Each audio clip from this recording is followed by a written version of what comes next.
Hey, it's Stephen with Jacksonville Real Estate News, your unbiased news source for real estate information here in Northeast Florida. And you know what time it is. Yes, yes, yes. We are in a new month. So what that means is we're going to do a review of the past month.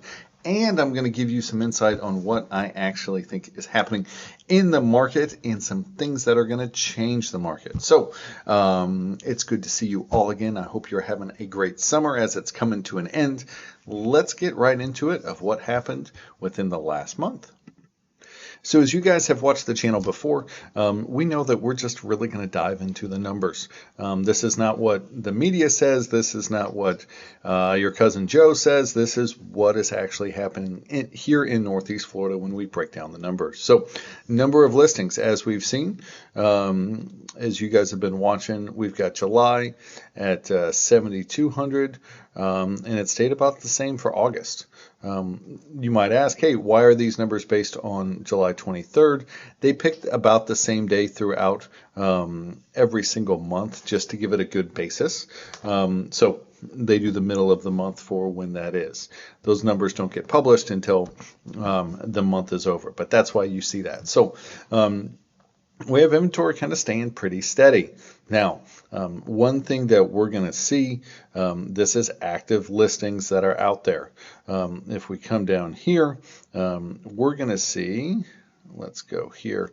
We're going to go for our green is our new listings, and we'll get into this a little bit more down below. New listings have kind of just stayed about everything else. If we take off, we see sold listings. Normally we're looking 25, 3,000, 3,000, 26. So somewhere right in between that, our slowest was, all the way back in January. That's pretty standard of what we see, just because it's the winter months and then it kind of picks up and then kind of starts balancing out a little bit. We have seen those sales kind of right there. If we're looking at 2,400, it's not a lot. It's really not a lot. I would have expected this number to be a little bit higher, maybe closer to that 3,000 mark. If we're looking at, that's our second lowest number outside of February was August. So now everybody always asks me, Stephen, when are more listings coming up? So let's dive into this a little bit because there's a lot of different information out there that people are going to say about what's happening with listings. What we're really seeing right now and why we're not seeing more listings come on is because sellers don't have a need to move. Those are the only people who are putting their houses on the market right now is if they have a need to move. If they don't have a need to move, they're not putting their house on the market. They're not going to go from a 3% here to a 6.5% mortgage rate here. They're just not going to do that. We are in an age right now where the only people who are really moving are people who need to move. The only people who are really selling are people who need to sell. If they're not needing to sell, if they just want to sell and oh, there might be a better house. They've already done that before, guys. They did that 3 years ago. So that's what we're seeing. Now, caveat, little star, boop, boop, boop, boop, boop. What we're going to start seeing is we're going to start seeing investors. Yeah, investors. We're going to start seeing investors start to put their homes on the market. Well, why is that? It's because a lot of these investors, and there was a time 2 and 3 years ago that 40% of all homes that were bought by investors. They are buying them single-family homes. They're turning them into rentals. What is starting to happen is that we're seeing rental numbers start to go down and expenses go up. So let me say that again. What we're starting to see is the rent rates are going down. So those are going down a little bit. And the expenses, as we have seen, everybody's seen it, your expenses for AC, roofs, even just somebody to go out and fix the toilet, they keep going up and up. And on these, there are property taxes. If you're in the state of Florida, you've got your house that's homesteaded. That means that there is a cap of 3% on your house of how fast it can go up. Okay? So 3%. If it's not homesteaded, they're going to send the city and the state, they're just going to send those property taxes going up and up and up. So that we're going to start seeing. I personally believe we're going to start seeing investors list more and more houses. Rents are going down, expenses are going up, and a lot of these people might have, and I'm saying might, don't might, because I know a lot of these guys, they use institutional money. Those can be on shorter term interest rates. So that could be a 3 or a 5 year loan. They're going to get readjusted out. And what do those numbers look like? Everybody was loving the interest rates that were in the 2s and the 3s. Every investor can make money at interest rates in 2s and 3s. When we're looking at 7s and 8s, it changes things. That is a big place that I think we're going to see a lot more inventory coming up. Also on Airbnbs. Airbnbs have seen their growth balance. It's not going any larger. You got a lot of people who bought 1 or 2 Airbnbs, and you know what? Their rents haven't kept going up. They've stayed the same or gone down, and they're starting to see more and more vacancies. As we're seeing inflation hit everybody. During the pandemic, the consumer sitting on cash was at its largest percentage ever. Largest amount of the consumer sitting on cash. Guess what's happened over the last couple of years? It's gone down because things cost more. People are tapping into their savings. And you know what one of the things they're going to tap into their savings and not do? They're not going to go on vacation. They're not going to go to Airbnbs. So there you go.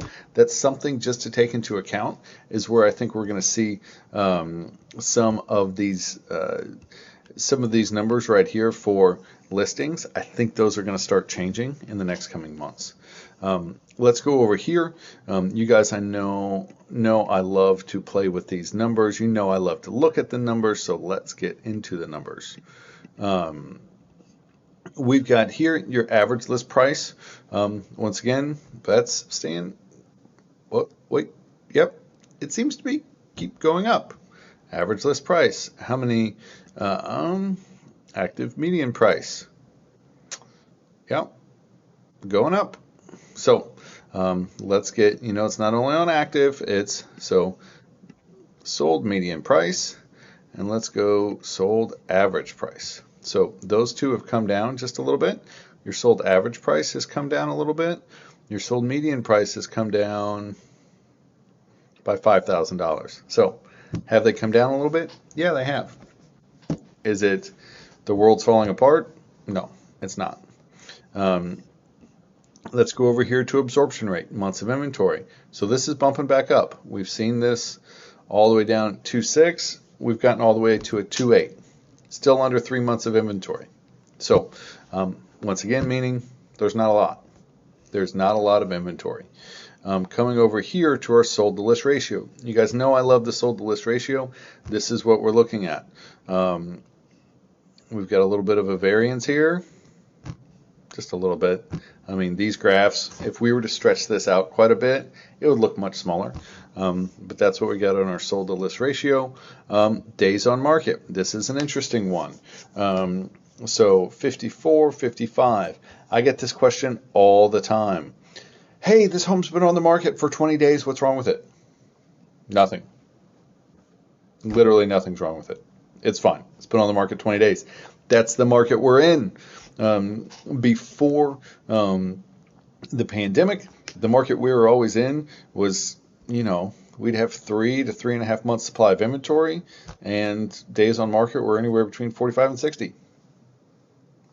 Is what it was. I mean, it's just what it is. That's what we're going back to. Boom, right here. So nothing too big of a change there. We're still seeing price volume. It's just kind of steady where it's been. I mean, unfortunately, I would like, because you guys know I like to talk, there's not a lot of changes going on right here. There's just not. It seems like the markets, like we talked about before, the market's just whoop. I mean, if you go into last month's update, that's kind of what I thought I was going to do, is just kind of balance out and be what it is. We got our absorption rate, average list price, median list price. Let's go down here to average sale price, median sale price. So we've got, once again, we've got a little bit of growth on average sale price. Median list price, down $951. Let's look at year over year. Up 3%, down 1%. So is it kind of staying there? Boop, boop, boop, boop. Yeah, it's kind of staying there. I mean, and that's what I really think. Doing the reading I do, showing houses, talking to people every single day, that's really what I'm going to think we're going to keep on seeing, guys, is this market is going to be driven by people who need to sell or need to buy. It's going to be very few people right now who want to. Now, if they want to, it's going to be for an investment.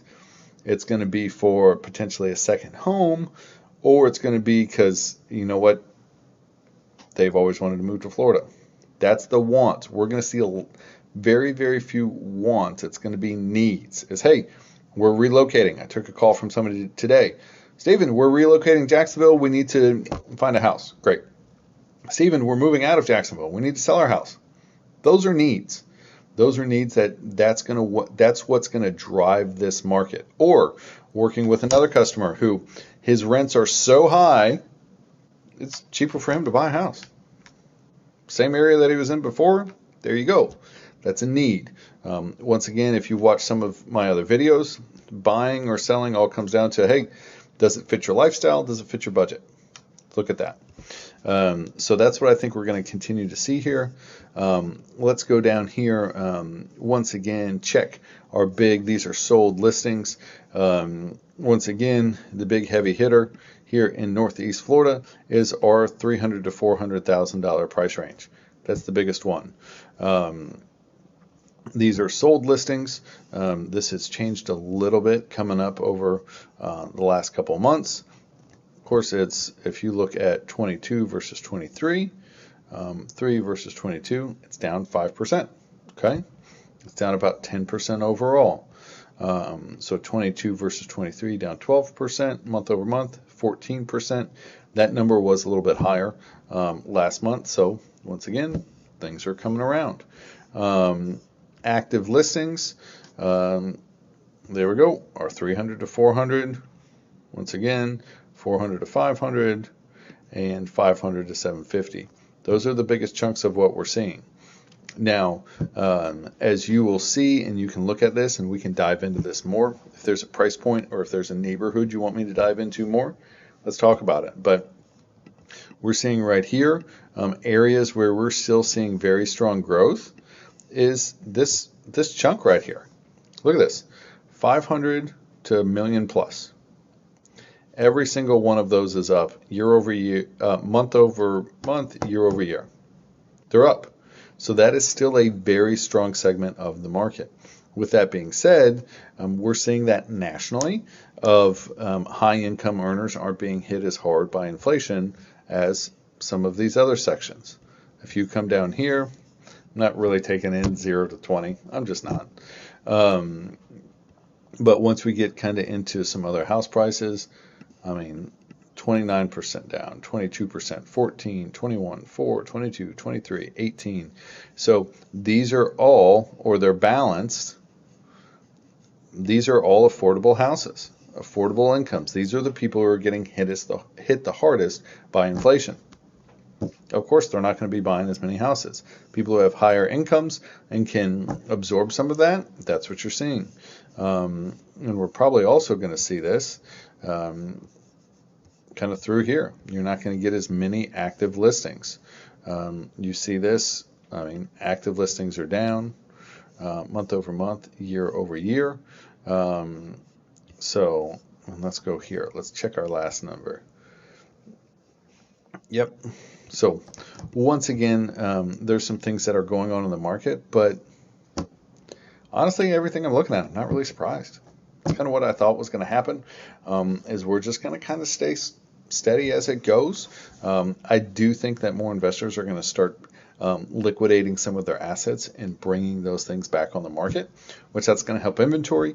Because right now, as long as supply is low, demand's going to be high. Unfortunately, prices are going to stay the same or go up. I still think we might see some variance here and there, but I do not think we're going to see a 10 or 20% drop in what's going on in the market. So, thank you once again for watching Jacksonville Real Estate News. My name is Steven. I'm here to educate and empower you to make the best real estate decision for you and your family.